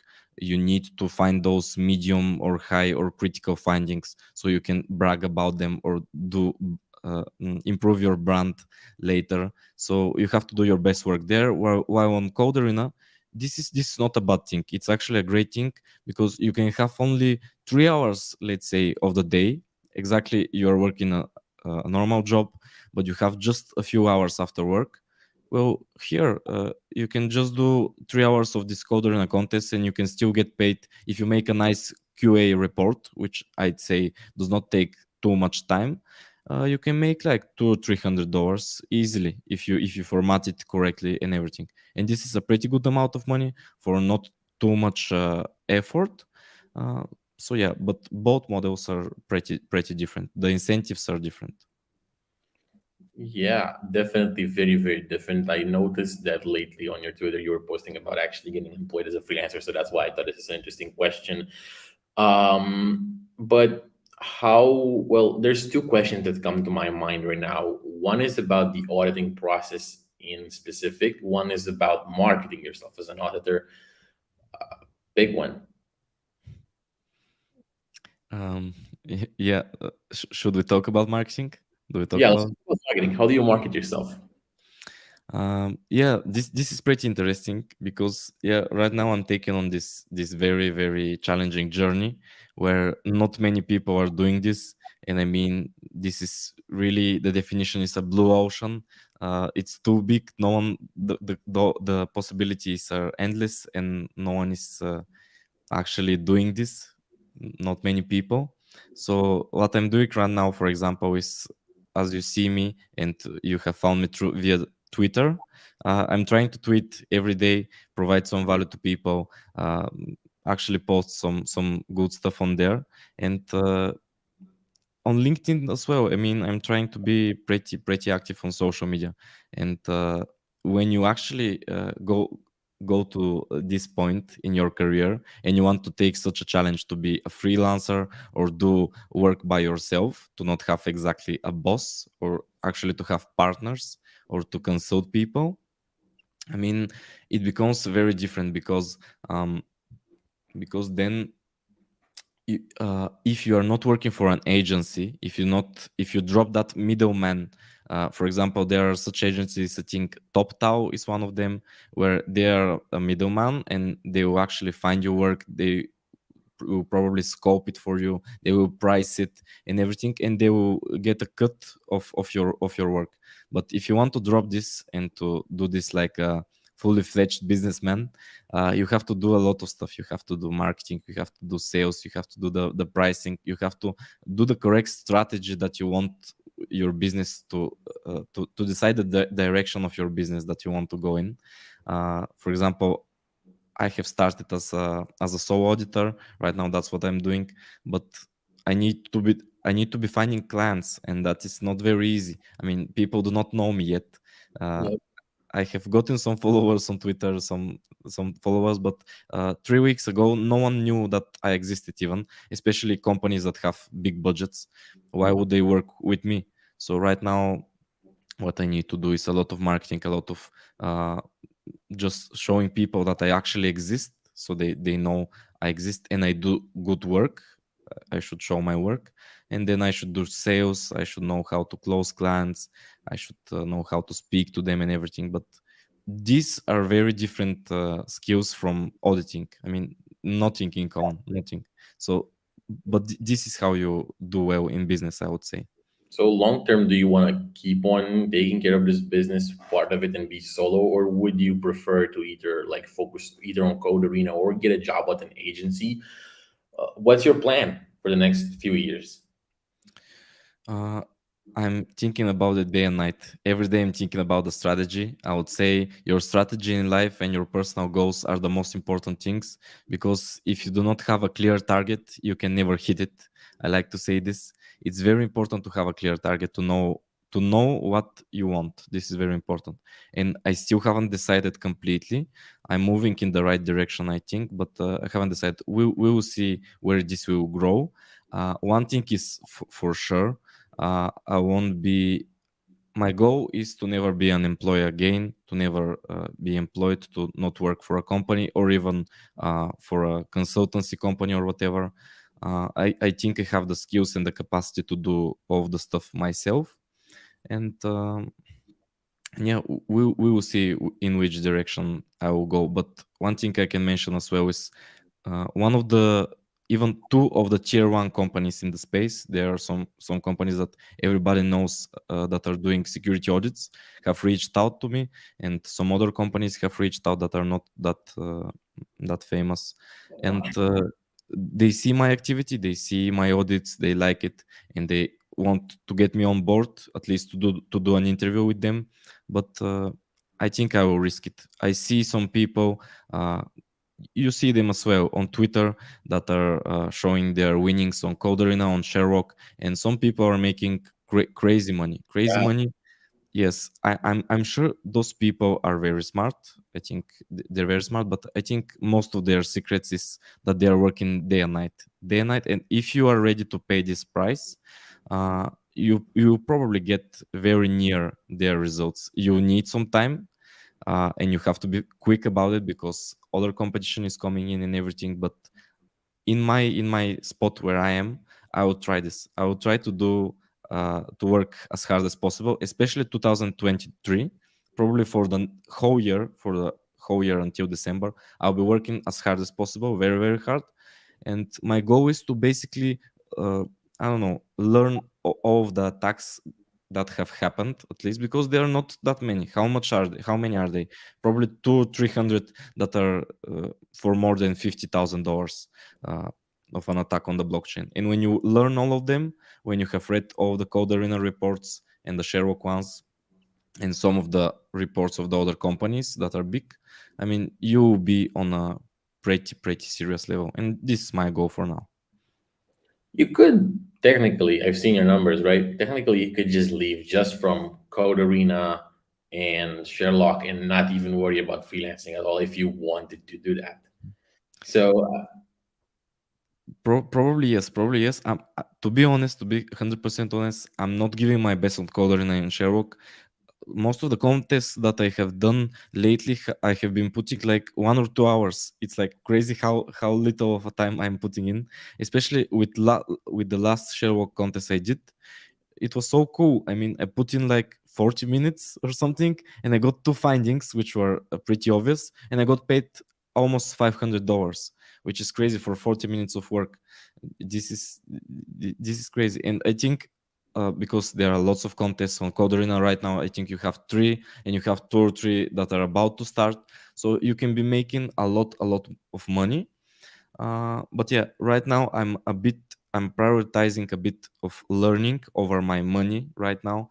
I try to learn more than I'm practicing, because I think this will actually be a smarter business decision. But yeah, on Code Arena and on Sherlock, if you have been reading the past reports, if you are putting in the time, you can probably right now make a nice living, especially living in a normal country, not some very expensive one. definitely. I've noticed you really like reading the reports from Coderina and Sherlock, and I noticed you're pushing that a lot. And I have a guess about like what's your angle of attack whenever you go into a Coderina competition or a Sherlock competition. My guess, and you're gonna tell me if I'm totally wrong or what's your actual process for auditing contracts or protocols. My guess is that since you have studied past reports so much, you are kind of aware of what the common vulnerabilities are. And so whenever you go into a new protocol, you attack those first, see if you can find something quick, and then you get out. Is that what you do? And how do you feel that strategy would work against any other strategy? And what do you actually do? Mhm. Uh, I would agree. I would agree. Mostly, this is my approach. Probably, I haven't analyzed my approach in depth, as I'm trying to explain to some people in DMs or in replies on Twitter. I'm just moving forward quickly, doing everything I can, reading reports, practicing, then going back to reading Medium articles, then reading some proof of concepts on Immunify or whatever. Doing everything. It's not structured. Structured is the last word I can use about this. And even my notes, I just posted a tweet about this. I'm just reading a report and I'm taking notes, but the reason I'm taking notes is because when first you have read about it, then maybe you can speak about it, and then when you write about it, you just memorize it better, because that's one of the greatest things about Web3 security and of auditors. It's the intuition, and intuition is not like you are born with intuition or whatever. Intuition is just a lot of experience, and when you have seen the same issue in 3 or 4 different reports, now only by skimming through the contracts, looking at them diagonally, you just they will just be obvious to you. So that's mostly what I'm doing, especially when I'm doing the Code Arena and Sherlock contest, because I'm spending a very little amount of time there. That's what I'm doing. I'm reading almost line by line, but very quickly. And when I feel some code smells, you can say them, you can name them. I just write a report, and that's pretty much it. But when you actually want to do a proper audit, like what I'm doing with solo audits, I really get deep into the docs first, the specs. I try to understand the architecture of the project, but this is by reading the docs and the specs, of course, and then I read the code, and then I go back to the docs, and then I go back to reading the code line by line, and that's mostly it. And most of the things I'm actually saying are from C. Michel, because this is the most famous guy probably in this space, one of the most famous guys. I have read all of his interesting blog posts. I have watched a few interviews with him, and that's what I noticed. I mean, he's crazy good. He made 1 million on Code Arena for 1 year. I have seen his reports. He's finding very good vulnerabilities, and that's what he's saying. I mean, he's trying to be very efficient with his time. He's not using Slither. He's not using some automated tools. He just tries to understand the protocol so much that he knows how to implement it himself. And he reads the code line by line and documents the findings. This is his approach. And this is always my learning approach. When I see someone that is very successful, I just look at what he's doing, what he was doing to become successful, and I implement this. And I can say 9 out of 10 times it works. And this it works for me, certainly. Could you type his name in the chat just for everybody to see? Spell this Uh, out. hmm. I don't know why, but I Type it cannot in the private chat and then I can post it. I'm yes, not sure if you're logged in yet. wrote it. It's C. Michel. You can check out his blog post. That's how I actually found out about Web3 security. I think I read his blog post on how to become a blockchain, how to become a security auditor or blockchain auditor, something like this. It's one of the greatest blog posts. Seriously, it's so motivating. I love the It's guy. it's check it out, guys. Yeah. Yep. Um. Okay, so I'm really curious, and I have again a feeling I kind of know the answer. I really think I really think we have very similar personalities. So I have a feeling I kind of know what angle you're gonna take to this question. But what traits do you think make a successful auditor? A successful auditor. um, I can tell you this. Um, it's gonna sound cliche. I mean, it's always just working hard. I mean, it's always about this. It's a cliche because it's true, and this is my strategy. Basically, my strategy. I said it countless times now. It's just working as hard as possible. I try to work like 10, 12 hours. As I said, I'm always working, and when I have to do some fun stuff, I do them. But my mindset is that I'm always working. So this is one of the things. And when you're always working, you even by accident you learn so much that you will become a good auditor, because you're reading so much every day. Even yesterday I was watching Securing Bootcamp. I was reading 2 or 3 articles. I read 2 or 3 reports. That's what my daily life is. And when you do those stuff, you will become good. It's no way that you are not good. And when you see someone that is not good in auditing or not good in development or whatever, you just know he hasn't put in the hours. That's what I tell one of my best friends. I'm trying to coach him into Web3 security because I would really love to see him succeed. And that's all I'm telling him. It's about hours, put focused hours. It's not about how many months have you been studying, because a lot of people have been doing this for 1 year, but putting in like one focused hour a day, some days zero, and it doesn't matter. It doesn't matter if it's years. uh, if I'm studying 8 hours a day focused, for a week I have 40 hours, and you have this for a month. So like i'm doing I'm doing this a lot better. I mean, I will be progressing much faster, and that's how I will become good. This is my strategy. Probably there are other strategies, but this is what I do, and it is working for now. uh, I don't know. To be honest, I feel like I do not have so good results yet to show, to flex with, to show off, but I would. I think you're doing pretty good. it's okay. It's okay. It's something. It's certainly better than nothing. But I want to do something really impressive, and I'm thinking of trying on January to try to use my approach that I'm using with solo audits on a coder in a code base, or on Sherlock, and try to place at least in the top three of some contest. I think I have gained a lot of skills, especially last month, because now I don't have a job anymore. That's why I can put in so many hours. Of course, when you're working, you cannot put 12 hours a day. It's logical, but I'm not working now. I'm making less money right now, but I can be learning a lot more. So I will be trying this probably in January to see if I Yeah, get some impressive results that I can use to become an authority, to make people listen. yeah, you're planning for the long term. I think that's a great idea, Oh, yeah. and I would really love. I can't wait to see your post in January about it. I would love to see as much content as I can about that and how you went through all of that in January. I think it's going to be super entertaining and super helpful and educational to do it. And with that in mind, I would like to ask you if you could just go back in time to young Pashrov when he's 16, 17, what would you tell him? And let's Uh, assume young Pashrov would actually listen to you too. uh, I think he would listen. I think he would listen. He was he had some brain. He had some brain, I would say. Even though he was when he was 16, he was mostly just fighting and going to the gym, lifting heavy weights and stuff like this. That was what he was mostly doing.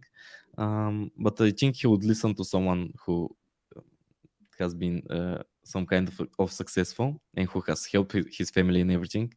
um, it's hard to give advice. I can give advice if it was today. I mean, if today I see his myself in 16 years old, because the world was very different. I mean, the past 2 years the world has changed so much, and Yeah. the years before that even more.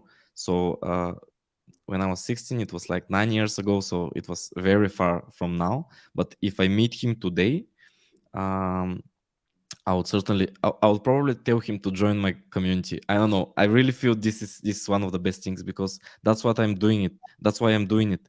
I mean, I'm not charging money for it, so you can tell it's not just to make money or to scam people or whatever.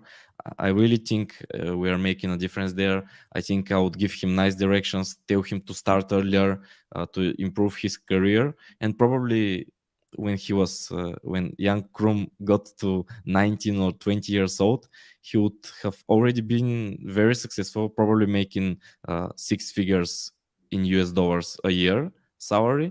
And this for a 19 20 years old person would be crazy. I mean, of course I would have to be careful to stay away from bad stuff, like drugs, or bad friends, or bad girls or whatever, but I will be there to mentor myself. So that's what I would tell him. Continue with sports, but start earlier, certainly. Start today. This is what I would say, because ever since I realized this, like, I can say maybe 4 or 5 years ago, that's all I have been doing. I mean, I have been living this life, working day and night, every day for the last four years, and my life has never been so great. And some people, some friends are even telling me, man, you're working so much or whatever. But actually, I probably have more life experiences than them. I mean, uh, only this year I have been out of my country like each month, like 12 or 13 times or whatever, traveling. um, I have been going out with different people, meeting people, even girls, fighting, doing sports, everything. So even if you're working all of the time, you can still find time for the important stuff. You just The- won't find time for the, as I said, Netflix shows and the Instagram reels and some other dumb shit that you never remember. Yeah, So that's yeah. the thing. You said it perfectly when you said just now that maybe you have less free time, as in hours, but you actually had more life experience because when you have the money to go skiing in Austria or to go do whatever, okay, maybe you don't go skiing every day like somebody watches Netflix every day, but when you do go to do something, you actually do something that's special. Mhm, mhm.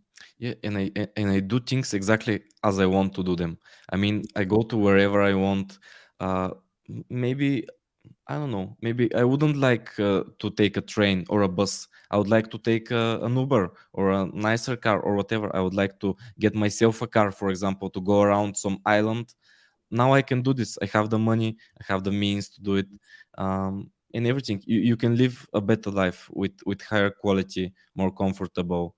Um, is the smarter decision. Otherwise, you have a lot of time to be resting, but even when you are resting, things are missing. And when you actually have the opportunity to do something fun, for example, you said you like the what's it called, the Emirates, right? Where Dubai is, right? Yes, for example, you would like to go to Dubai because it's fun there. It's a pretty nice city. Everyone loves taking pictures there. You have the Burj Khalifa and everything. And if you want to go there, I think everyone wants to visit. But if you haven't been working hard, you will be like looking at the ground and saying, I don't know, I cannot go. Yeah, it's normal. You're not working. You haven't. I mean, you do not deserve it yet. Just work harder, and then you'll be able to go places, help your family, help friends, everything. I mean, I don't see any other way of living your life, especially as a man. Especially as a man, you just can't just sit there idle waiting for good things to come. It's impossible. It's not going to No. happen. You have to go out No. there and take it. Yeah. What countries did you visit this year? What countries? Oh, there are a lot, so many. Most of them are in Europe. I mean, I have been to Greece, I have been to Serbia, I have been to Hungary, I have been to Spain, to France, European countries mostly, but all of them were great. I don't think there were uh, any country that wasn't nice. I liked all of them. I think I had the best time in Spain. I was in Palma de Mallorca there. This was last New Year's, and it was a great time. It was a great time. Beautiful. I love the sun. I like good climate, good weather. Romania, when? Oh, I was in Romania as well. I was in Romania.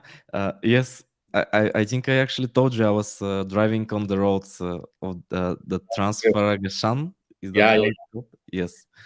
Because that's one of my big expenses in life. That was one of my personal goals. After I take care of my family and everything, I wanted to buy a very nice car. So I bought a nice one. It's a Mercedes AMG E53. Yeah, What it's a nice car. Sorry. what year? 2019.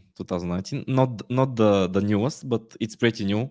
It 2019 is very new. I think it might not be the latest model now because they is just the put second out latest. 22. They Yes, just second. you got unlucky. They just put out the 2022 model out, Yeah. but it's basically almost brand new. Yeah, yeah, especially for Bulgarian standards, it's like the newest car ever, And and it's a yeah, it's a great car. It's just a jewelry. It's like jewelry. It's so beautiful. I love it. I mean, after I have worked a 12-hour day, sometimes I just go out with my car, drive around the town. This works wonders, and you feel like you feel good. It's great. I recommend to every person um, to sometimes drive nice cars. It's a great feeling. It's worth it. try it and you will see. And that's what we did with friends. We have heard about the Transfer Agashan roads. I think some friend told me that Top Gear, this show Yep. that is for cars, they rated it Yep. uh, number one road for driving. Yeah, and we went there to drive, and it was very fun. We had a lot of fun. Um, we love it. And I was in Bucharest this year earlier also, I think, and I had a great time. I like Romania a lot. I will be coming there next year certainly. Nice. Yeah. Nice. Is the E class a two-seater or no, a two-door or a four-door? A four door. I like four doors better, but maybe I'll get a two door as well someday. We'll see. Yeah, I think it's awesome that you're a car guy as well. I don't have a driver's license anymore because I like cars so much that I'm always speeding. Oh, So I don't have a driver's license for 7 months now. So I don't have a car. you'll It's get it back, I'll or get maybe it. get a personal driver. Uh, nah. I like you said, I don't actually need a car, me personally. So all of my work is done here. I don't have to go anywhere, just like Oh you yeah. do. I go out on rides alone and I or with a friend and I just like to drive. It puts my thoughts in order for some reason. Mhm. And so I only have the car as if I have a car, it's as a toy, basically. Yeah. Yeah, for me, it's mostly the same, and I wouldn't call myself actually so much a car guy. My family never had a car ever since I was growing up, and I have had some cars after I turned 18, but I always wanted a nice car. It just because, first of all, in countries with slower economies like Bulgaria, society looks at a person a lot differently when he has a nice car, which Yeah. is pretty important. You cannot ignore this. Is the symbol of success for every man, as well as his watch. A car and a watch are very important. I think about those things, and also it's just a better quality of life. You are not worried when you go on a long road. You actually feel good in your car. It's a different experience. So yeah, I'm not so much of a car guy, but who doesn't like fast cars, nice cars, beautiful You'd be looking cars? surprised. A lot of people don't like them, especially outside of Eastern Europe. I actually had to explain to my Western Europe friends in Romania, a car is like your business card. This is what people know you. They know your license Of plate, course. and that's how they know who you are. It's Yes. insane, but also, as you said, the car is really fun. Like a fast car is fun. You just cannot deny it. Exactly, exactly. This is really important in Balkan countries, especially. And I don't know if it's good or bad. And to be honest, I don't really care. I mean, I always love to base my beliefs in reality. I analyze what works and what doesn't work. And as a man, I want my friends to respect me. I want people to look respect me, look with good eyes on me, and of course I would like to have a beautiful girlfriend who she feels comfortable with myself and everything. So a car is very important here. So this is really important. You cannot ignore this. Somebody actually asked us a lot about girls in the chat right now. And do you have a girlfriend? And maybe we can even answer I am Arnav's question about, I guess, not really the topic of the channel, but let's go ahead. Yeah, from Web3 security to girls, very interesting. uh, It's a very I, nice page. I don't have a girlfriend right now. Not serious, not in a serious relationship. um, to answer your question, how to talk to girls, just do it. I mean, most of the questions I get asked related to Web3 security, related to fitness, or to whatever, uh, outside of this interview, of course, this is cool, but most of the questions that I get are just people trying to win time for themselves, to not be taking action, or just to get some comfort that it's okay to not be taking action. It's okay to be learn for a few years, then we will see. Just take actions. I mean, that's the thing that works. I told you, I'm trying to base all of my beliefs in reality. I have tried a lot of stuff. I'm only 25 years old, but I have some experience with things, with girls as well. And I can tell you, you have to practice. I mean, you have to talk to them. Maybe start with Instagram or whatever works in your country, but practice. I mean, it's not only with girls, and girls and business are not too different. With all of them, you need perseverance, you need practice, you need work. So do it. It's important. It's not a stupid question. It's not. It's definitely not. I would like to add that definitely, like you said earlier, Pashov, status is important, and it's when we're talking about friends. It's when we're talking about getting a girlfriend or getting a wife or whatever one is trying to achieve. The reality is that if you have a nice car and you have a nice life and you can provide security and you are really like a successful person, other people are going to be interested. They're going to want to be your friend. They're going to want to be your girlfriend or your wife. And I think that while definitely younger guys like us would have maybe a propensity towards talking to a lot of girls, being successful kind of helps a lot. Like I know when I bought my 5 series last year, uh, I didn't even post it on Instagram, but friends took like stories from my car when I was with my car, and I just started to get a bunch of chicks following me, like random Yeah. chicks. There was never, it's just crazy, and it's a Mhm. car. Of course. So Mm, yeah, this is really a very interesting topic because I can say guys are attracted to pretty girls. They like girls with nice bodies, with nice faces, pretty hair, and everything.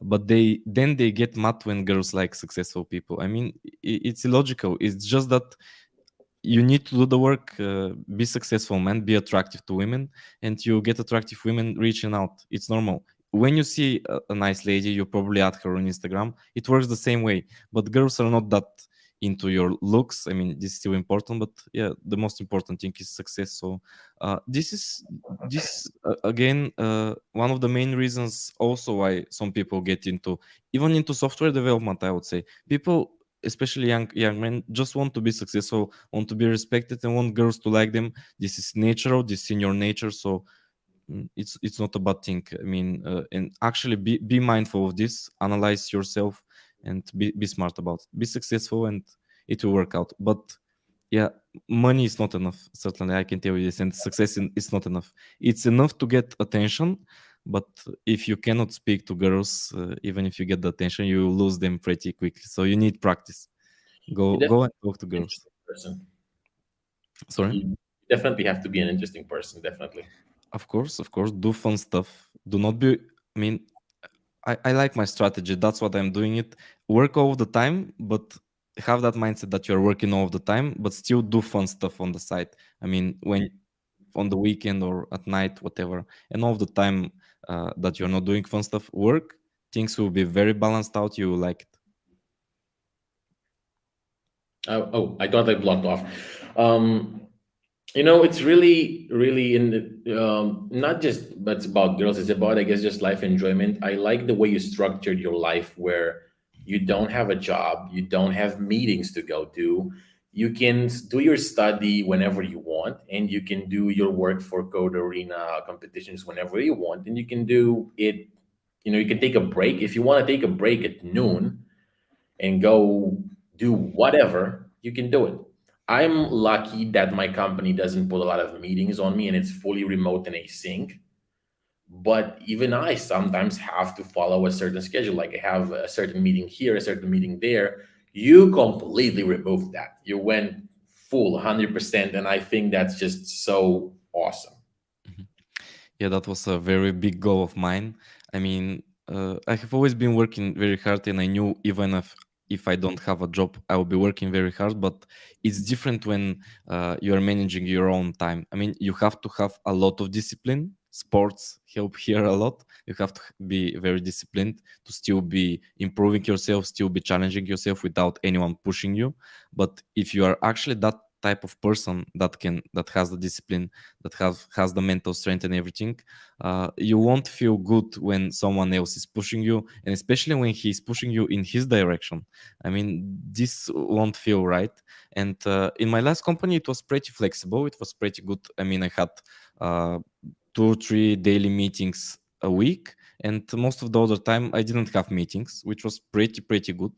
But still, there are some days where you need to put in more work. Even on some weekends, you have to work, and you cannot s- wake up today and say, "Oh no, I'm not working today. Fuck this! I'll go to the mountains or go to another city or whatever." This doesn't work like that. Your boss will be like, "What are you doing? Get back to work."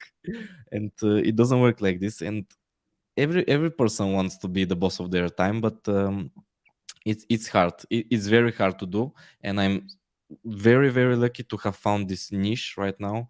I don't know how long it will continue for. I think at least for 1 or 2 years there will be lots of opportunities for solopreneurs here.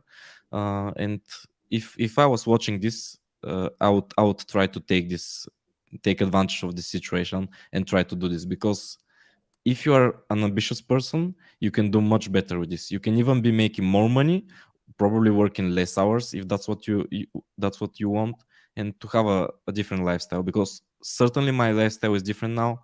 Uh, I love it. My goal in life is to never go back to corporate job.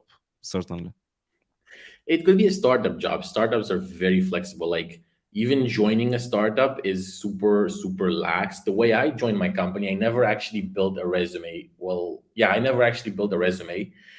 I basically went on the Discord and I said hi, and I noticed they wanted to do this thing, but they didn't have the bandwidth to do it. So I told them, "Can I do it?" And I did it. I built this Discord bot.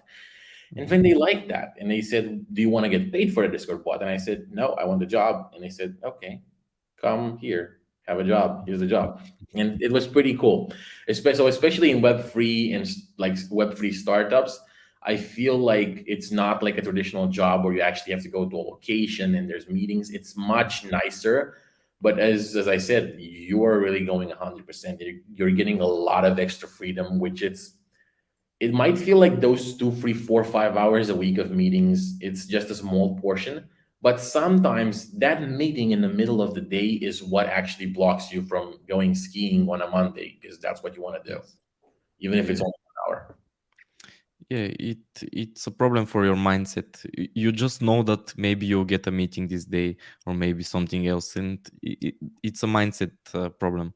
But yeah, if you are still working or still at that level where you are trying to get more freedom, but are not there yet to be a solopreneur or whatever, of course try to find such a job. I mean, startups are usually better, and that's what I said. My goal is to never work a corporate job, because the corporate things are what makes it bad. The meetings. Even another goal I have is to never make a CV, a portfolio again, because this is a corporate thing. I mean, the way that you join this company, this is the proper way. This is how uh, you're actually partnering. You're doing what you like and you help them. You provide value to each other. And when you do the CV, I mean, it's way more corporate. Lots of companies have those project managers, which Yeah, actually their job is to micromanage you and try to make you the most efficient as possible, to work as much hours as possible, which are pretty draining. So you have to be careful with those. If you are working, prioritize freedom. This will be great, I think, even from economical standpoint. I think it's important. yeah, definitely. Especially when, like, I would say when you're starting out, you maybe should prioritize money when you have a small income. But when you already are a software engineer working remote, your income is already very high, especially if you live in Bulgaria or Romania. So then you can actually start prioritizing for freedom. But also, what I wanted to mention is that we are closing on the 2 hour mark. I can go for another 45 minutes easily, but if you guys have any other, the guys that are watching, if you guys have any other questions, please put them in now because we are closing in. Mhm. Um, Yeah, I can say 15, 20 more 20 more minutes is perfect. yeah, Uh, I'm sure we can go even more than 1 hour more. But yeah, as I said, I really have to do this share walk. yeah, yeah, yeah, yeah. I already have my findings. I need to do the report, but yeah, they have the time constraint. Let's keep I it to still have 15 minutes. Let's keep it to 15 minutes. And if people have questions, shoot them in now. I do have a few more questions. Mhm. And definitely, like, look, we're gonna do a second show, a second interview next year. I want to see the progress. As I've told you on Twitter, I really love your progress. Think. Yeah, I think there will be interesting stuff. I will be trying to do a lot more interesting stuff and have stories to tell, but I think it will work out. I'm always trying to be taking on challenges. Even the solo audit that I'm right now doing, it has like this crazy bit shifting operations, and it has assembly blocks, and I have never put in time to review such stuff. I mean, this is now really advanced. This is Yeah, advanced, I can say. Reading the mload operations, counting the bits, how many bytes are you loading from memory and everything. This is advanced, and I'm putting in time, and I'm actually improving myself. I'm learning, so it's pretty cool. I will certainly have stuff to tell in 6 months, let's say. yeah, it's gonna be an interesting second interview. You're obviously looking at a lot of protocols. You're looking at a lot of technology, and you're to audit them. But I guess you could kind of see trends in the Web3 industry, since you always see who's new in Code Sherlock or in Code Arena, or who's new in Sherlock, right? Mhm. How do you see the Web3 industry going in the future? Where do you see the trends? What, like, is DeFi growing or not? What parts are growing? What's happening? How do you see that? Hmm. Yeah, it's a pretty good question. I'm seeing various types of protocols. It's even hard to categorize them because there are many different types of protocols. I would say since there is so much audit work, and you have so much content on Coder and on Sherlock, on both platforms you have so much work. Right now on Sherlock it's a bit less, but on Coderina it's crazy, and this shows that even in this deep bear market, uh, there are lots of builders and there is a lot of money because companies are paying six-figure price pools in Coderina and in Sherlock. I mean, companies have budgets and they're actually building, and they're building pretty cool products. I can say most of the bigger products that I see, and I think will go even bigger and will be the next wave of DeFi, are actually just stepping on the previous versions of most protocols and adding something a little bit different. This is how it works. For example, there was this one protocol that is almost a fork of Uniswap v3, but it because in Uniswap v3, if I remember correctly, liquidity, when you provide liquidity, you get an ERC721 token, you get an NFT to show your LP position. But in their protocol, they were doing an ERC20, which had some special properties, and you still could provide liquidity in a specific bucket, for example, in specific price range. So this is like forking a protocol, but changing just a little bit of it. I think those protocols will do the best because the bigger part of the protocol has already proven itself that it is working. Yeah. And yeah, this is a bit slower, of course, because the basic building blocks are already there, the big AMMs, the big lending protocols, and whatnot. But we will be seeing lots of innovation, and it will be very fun. There are some solutions now I see that have become common, that are like security solutions that are trying to be fighting off attackers with some smart ways, like doing what was it called? Um, I can't remember the name exactly, but yeah, there are security protocols now, which is pretty interesting to me. They're like, even, yeah, you're saying there's small innovations, but also these add up a lot. Like, imagine, like, remember, was it Aave that um put out the first flash loaning logic? Yes, I think yes. Somebody might say, it's just this one small feature which I don't really care about. Well, you might not care about it, but this flash loan stuff is actually big. It unlocked a lot of stuff Yeah. that can happen now. So I really think all of these small things add up, and I think it's Mhm. going to happen. Yeah, yeah. I don't know who thought of the flash loans, but it's crazy smart. It's very cool. It changed the space. And also, by the way, the company that I worked at, the product that they were building, because they were building a money market on Starknet, I think they implemented flash loans as well. So this is pretty cool. Imagine going on a layer two solution, on a new layer two like Starknet, and being the first one who provides flash loans. This is pretty cool. But of course, to do this, you have to have a lot of liquidity, and that's why Aave did it, because you need a money market protocol that has a lot of total value locked. But yeah, it's pretty cool. Innovations are coming. The space is booming. I love it, even in the bear market.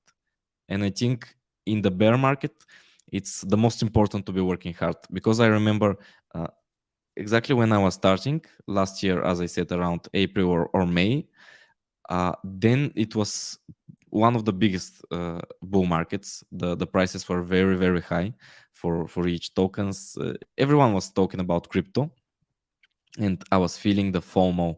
I was feeling the FOMO very, very badly then. And I was like, oh, I should have done this earlier. I can't wait for the bear market. I will be working so hard.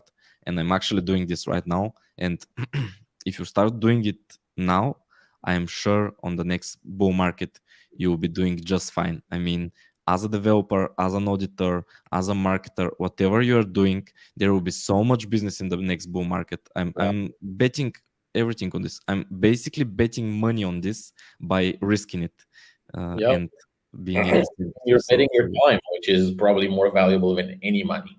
yes, my time, my attention, my money, my future, my most important stuff are betted on this. So we'll see. I really think crypto, it's really, I think we are at the edge of innovation. We and the AI guys, they are also at the edge of innovation. Yeah, yeah, It's like the internet in the 90s, really. It's crazy how much stuff changes from like even quarter to quarter and how much yeah. growth there is. I mean, that's why we're here, right? Because we see this. Exactly, exactly. Things change so quickly, and even in the lives of people that are part of this space. As I said, uh, half a year ago, I have done nothing related to security. I have read some articles on reentrancy. Even I actually 1 year ago I submitted a bug on Immunify, some stupid transaction origin instead of message sender authentication bug. I got paid nothing, but yeah, I didn't do anything related to security after that, and just at the let's say April this year, I saw some YouTube videos, and these YouTube videos I always speak about his channel because he's the guy who made me go into code arena and security. And probably now I am hearing this, that I am this guy for some people, and Yeah. then after, yeah, after a few months, these guys that are telling this to me, they will be the people who are making other people get into Web3 security probably. So this is very cool. I love this approach. I think that's how things should naturally go. And It's sorry. it's a beautiful cycle. Yes, it's a beautiful cycle, and things change very quickly, especially when you are working hard. So yeah, and this is a great way to have other fun stories as well. As you see, now I'm telling stories, and this is all because I took those risks the last 6 months. I put in a lot of work, and I have made a lot of money, made a lot of friends. And next year will be crazy. I would love to meet you in some Web3 conference. I'm sure we will meet. One of There, my goals is to go to a few. So yeah, we will be meeting there certainly. I'm definitely going to. I'm gonna try to basically go to every European Ethereum meeting because last year I only went to Amsterdam and I was kind of pissed but last year I was on probation. Now I'm not on probation anymore, so I'm going to everything. Yeah, yeah. Ping me when you are buying tickets so I can buy for myself as well, because there is a lot of problems with tickets. I have Yeah, seen this last year. So yeah, you can trick them, Eastern European style at the door. You can figure yeah, out ways to get in, but let's not. yeah, yeah. Somebody asked, how long did it take you to get your first client? So you started in May. Mhm. Was your first client the one that you have now? No. Sorry, I didn't hear the second part. When was your first client? Was it this one that you have right now, or did you have another client before that? When was your No, no, first? no. So first of all, I can say I started end of June actually. My first Code Arena participation, which was a very shitty QA report, like some very stupid findings. I got $15 or something. This was I think 24th of June, something like this. This was my first thing ever, and for like 1 or 2 months before that, I was watching Andy's YouTube videos, doing nothing myself. And on like 20th of June, I started reading Coder and reports, then participated, and yeah, I got my first client uh, a month ago, I think. Yeah, around 20th, no, around 15th of November, probably. Yeah, so exactly a month ago. And I said earlier, but yeah, it was just through a Twitter post. I tweeted something that I have been doing a lot of audits, but they were all on Coder and Sherlock. And he was like, "Oh, that's pretty cool. I would love you to do an audit for me." And I was like, "Okay, let's get on a call." I did an audit. I found some high severity issues, some medium severity. He loved it, and I started getting more clients tweeting about it.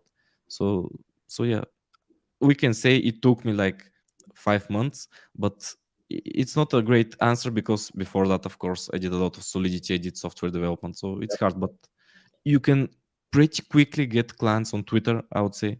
Twitter is a great place. That's what I will be tweeting. Why I will be tweeting every day for the next months, probably.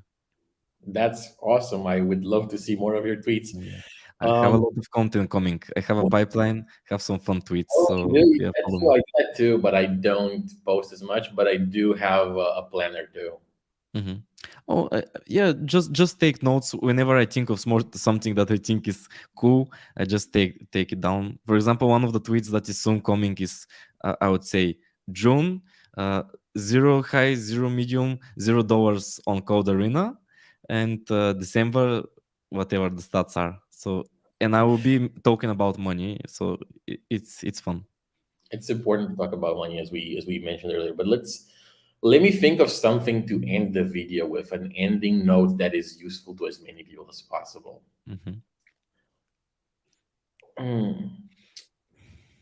Well, honestly, I think we've learned a lot today, but really, I don't even know what note to end on because I would like to talk about how growing up in Bulgaria was in terms of, because I know me growing up in Romania, what I do right now was never a possibility. Oh yeah. Like if I was to ask any Romanian person for career advice, it was either go to college, get a normal job, be like a normal person, or go do fraud and steal, and Yeah. that's how you get rich, by being a corrupt politician. And that's not good career advice, people. Hmm. So how did growing up influence you? How did you put up with, I'm assuming you also got a lot of like disbelief trying to go to this Oh road. How do you put up with that? Because a lot of these young guys, maybe they're not as disciplined as you to stay on the straight road. yeah. What would you tell them? Yeah, first of all, when we were kids, the world was so different, so different. I mean, the internet started going into Bulgaria to become more common probably around 2005 or something. I can't remember, but it was not so common to have even internet. So Yeah. maybe then we didn't have these opportunities. As I said, the last 2 years things have changed tremendously, especially in the software engineering space. All of the companies started hiring remotely. Web3 is now a very big thing. Security audits and stuff like this. So in this day and age, you have to be very careful with your attention where you put it in. It has to be to something that is in your interest, something that will serve you. As I said, not on Netflix, not on the Instagram reels, but on some stuff that will actually serve you to complete your goals. um, but yeah, related to your question, uh, I don't know, it was very hard. And until I went to university, I knew before that. I mean, even from high school, I knew I wanted to become successful. First of all, because it comes naturally to me as a human being, and because my family needed someone to improve their lives. So I just heard that. software engineering pays well, and I knew that I wanted to do this. And my family accepted it because engineering sounds good. Engineering sounds good to a mother and to a father, but yeah, most people, especially teenagers, I don't know, it might sound nerdy or whatever. uh, what can I say? I think a great advice is to listen only to people that are living the life that you want to live, and to listen to their advice, and ignore people that are not serving you in any way. Even your friends, you should help each other, really really help each other, not just support in bad times, but you should have utility for each other, and people should push you. So if some people are just giving you straight up bad advice, and you really know 100% that they're just saying it not to serve you, not to serve your interests, but for other reason, you just need to drop those people. So be very careful where you put your attention, who you speak to. Um, so yeah, this video, I think, is something good to put your attention in and to listen to those advice. I would like to say that too. Yeah. But yeah, it's been a really good interview. It's been a really enjoyable discussion. I can't wait to have this again, maybe next summer. Who knows? Maybe even at a conference, and it's gonna be face to face, Oh right? yeah. Yeah, that Yeah. would be very cool. I mean, everything is moving so quickly, even social media. We will see. I had a bet a few years ago. I thought everyone will have a YouTube channel in a few years. This didn't actually happen, but But now everyone is uploading their Instagram stories and their life online. So it's close to this. We'll see. Maybe in 6 months there are lots. Sorry. people are big on TikTok where I am. Yeah, TikTok is big here as well. It's big with a bit younger people. Even Mhm. I'm a bit old, you can say, for this. Uh, but yeah, Instagram and Twitter are very used right now. So yeah, we'll see. In 6 months, maybe there are other platforms that everyone uses, and yeah, it will Yeah, be fun. We will be meeting each other certainly. definitely. Again, it's been super nice talking to you. We want to let you do your report so that you actually get some stuff done today, not just Yeah, stay around and yeah. chat. To have some Twitter content to post and some money to eat, Yeah, and to drive the car. but see you around, and I would like to see that Mercedes. We're gonna talk offline, but see you Yeah, around. yeah. I will come in Romania. It will Yeah, be fun. yeah. Okay. Thanks a lot for the interview. Thanks for having me, and have a good day. Thank you too. Bye. Bye bye. Let's end the broadcast.